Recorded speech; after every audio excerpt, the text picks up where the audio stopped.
Œuvre choisie de Mao Tse-tung, tome 5. Période de la Révolution et de l'édification socialiste. Principes politiques pour notre travail au Tibet. Directive du Comité central du Parti communiste chinois. 6 avril 1952. Le Comité central approuve, pour l'essentiel, les instructions télégraphiques données le 2 avril par le bureau du Comité central pour la Chine du Sud-Ouest et la région militaire de la Chine du Sud-Ouest au comité de travail du Parti pour le Tibet et à la région militaire du Tibet.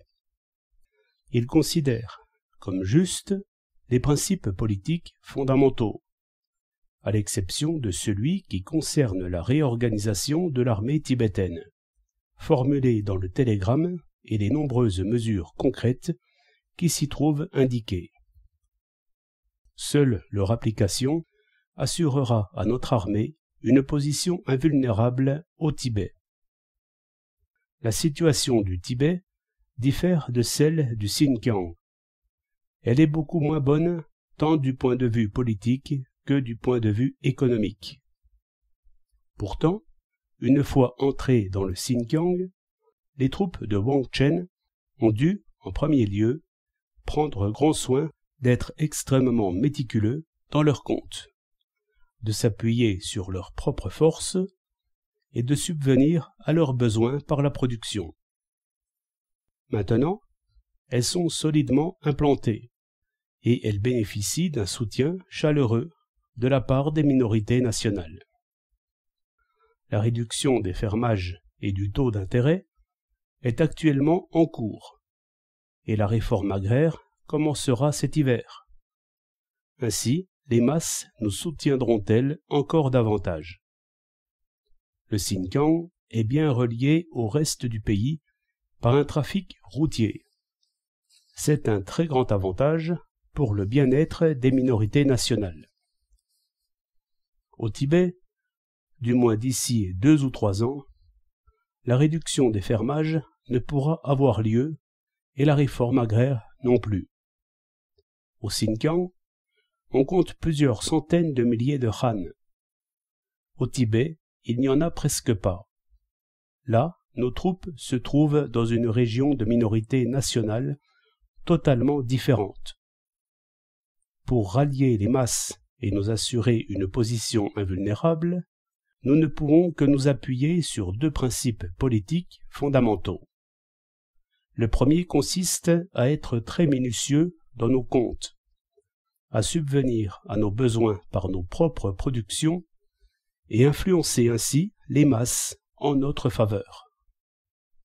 C'est là le chaînon le plus important de notre travail. Quand bien même des routes auront été construites, il nous sera toujours impossible de compter sur elles pour acheminer des vivres en grande quantité. L'Inde acceptera probablement de livrer au Tibet, sous forme d'échange, des céréales et d'autres produits. Mais nous devons compter sur notre capacité d'assurer la subsistance de nos troupes, même au cas où l'Inde cesserait un jour ses fournitures.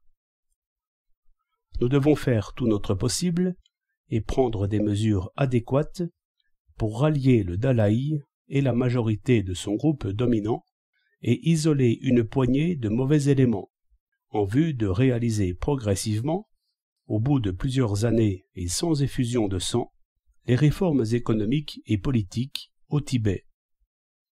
Mais nous devons aussi être prêts à riposter aux attaques que les mauvais éléments pourraient lancer contre nous en entraînant l'armée tibétaine dans une rébellion, en sorte que même dans de telles circonstances, nos troupes puissent subsister au Tibet et s'y maintenir. Tout cela exige que nous soyons méticuleux dans nos comptes et produisions suffisamment pour subvenir à nos besoins. C'est seulement en nous appuyant sur ce principe fondamental que nous pourrons atteindre notre but. Le second principe politique, qui peut et doit être appliqué, consiste à établir des relations commerciales avec l'Inde et avec le reste du pays, afin de réaliser graduellement l'équilibre dans le mouvement des marchandises entrant et sortant de la région, d'éviter que le niveau de vie de la population tibétaine ne baisse tant soit peu par suite de l'entrée au Tibet de nos troupes, et de pouvoir même contribuer à l'amélioration de ses conditions de vie.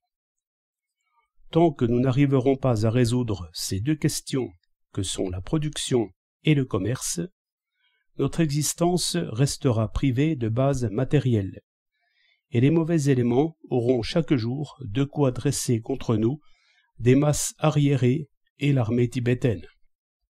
Ainsi, notre politique visant à unir à nous la majorité et à isoler la minorité deviendra inopérante et échouera.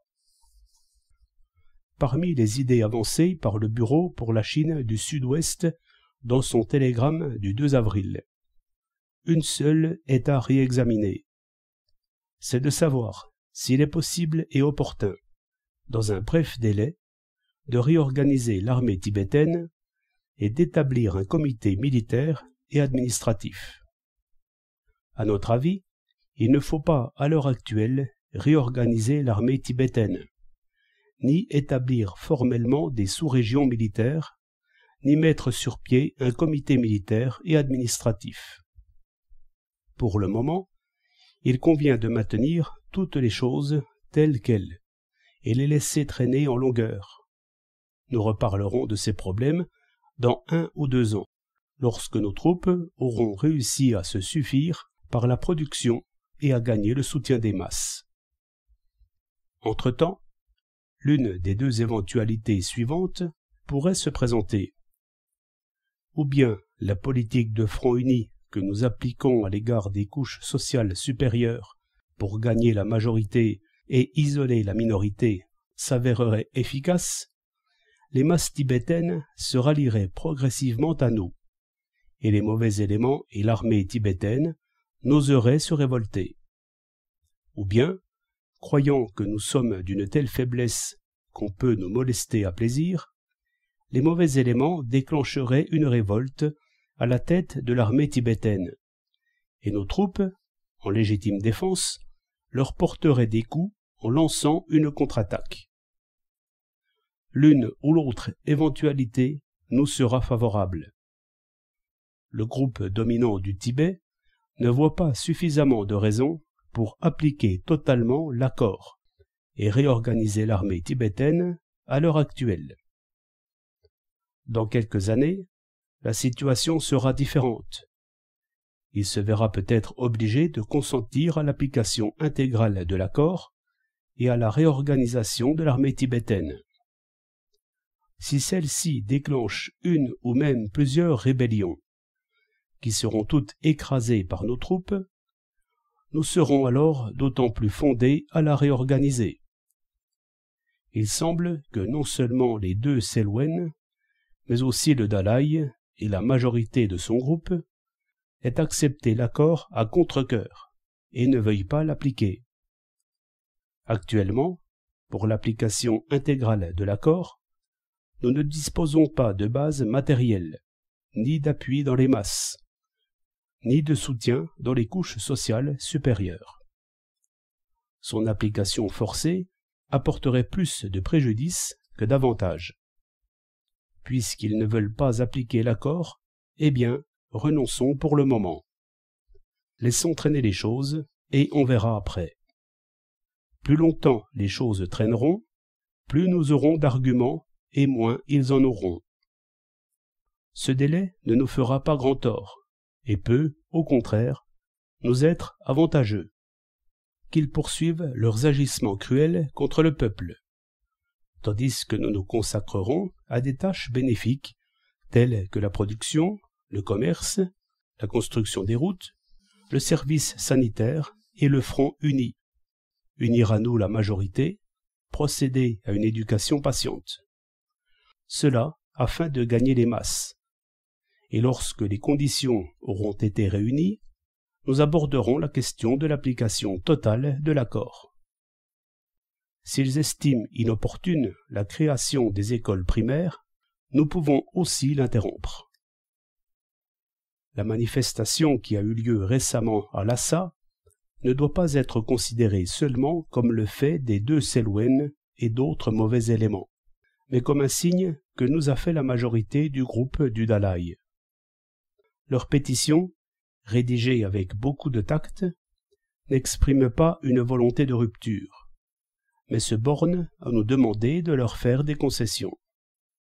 Ils y suggèrent implicitement de revenir à la pratique de la dynastie des Qing, ce qui veut dire qu'il ne faut pas maintenir le stationnement de l'armée de libération au Tibet, mais tel n'est pas vraiment leur but.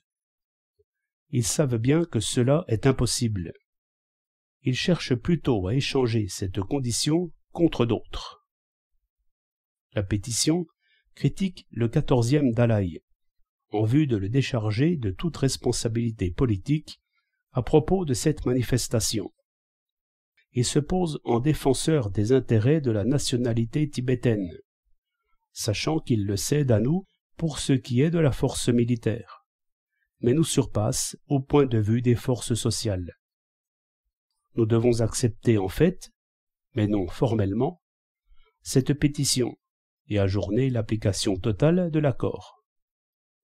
C'est à dessein qu'ils ont organisé cette manifestation avant l'arrivée du Panchen à Lhasa. Après son arrivée, ils feront peut-être de leur mieux pour l'amener à adhérer à leur groupe. Si nous conduisons le travail comme il convient, le Panchen ne se laissera pas tromper par eux et arrivera sain et sauf à Shigatse. La situation nous sera alors plus favorable. Mais le fait que nous manquons de base matérielle ne saurait changer pour le moment, pas plus que la supériorité qu'ils ont sur nous pour ce qui est des forces sociales. Par conséquent, l'attitude négative qu'adopte le groupe du Dalai vis-à-vis de l'application intégrale de l'accord ne peut, elle non plus, changer à présent. À l'heure actuelle, nous devons, pour la forme, passer à l'offensive en condamnant cette manifestation et cette pétition comme non fondée, en tant que sabotage de l'accord, mais en fait être disposé à faire des concessions en attendant que les conditions soient réunies pour une attaque ultérieure, c'est-à-dire l'application de l'accord. Quel est votre avis sur ce qui précède? Vous êtes prié de nous le communiquer par télégramme.